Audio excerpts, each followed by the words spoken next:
বার্সেলোনার এক football club কিনে নিলেন লিওনেল মেসি।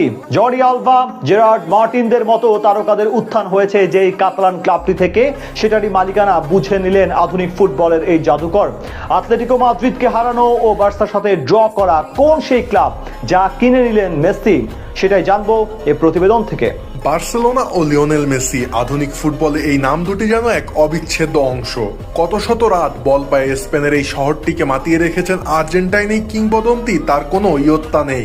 শহরের অধিবাসীদের মনে মেসির প্রতি এখনো যে অনুরাগ তা বলে বোঝাবার মতো নয়। বার্সেলোনার প্রতি মেসিরও যে অগাধ ভালোবাসা তা সে বহুবার মিডিয়ার সামনে প্রকাশ করেছে। এবার নিজের ক্যারিয়ারের আরো একটি গুরুত্বপূর্ণ সিদ্ধান্ত গ্রহণ করে বার্সার প্রতি নিজের অগাধ ভালোবাসার জানান দিলেন ফুটবলের এই মহাতারকা। স্প্যানিশ লিগের পঞ্চম স্তরের দল ইউ কর্নেয়াকে কিনে নিলেন LM10।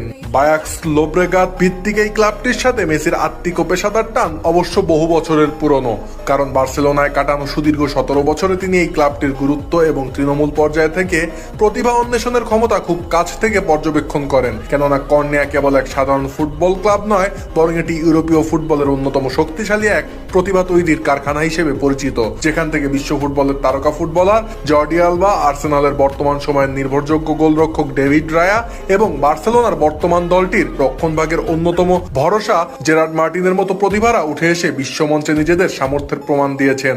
আর ক্লাবটির ঐতিহাসিক সাফল্যের ঝুড়িতে চোখ বুলালে দেখা যায় যে 2021 সালের কোপা দেল রেতে স্প্যানিশ পরাশক্তি আতলেটিকো মাদ্রিদকে হারিয়ে তারা ফুটবল বিশ্বকে এক বিশাল চমক উপহার দিয়েছিল।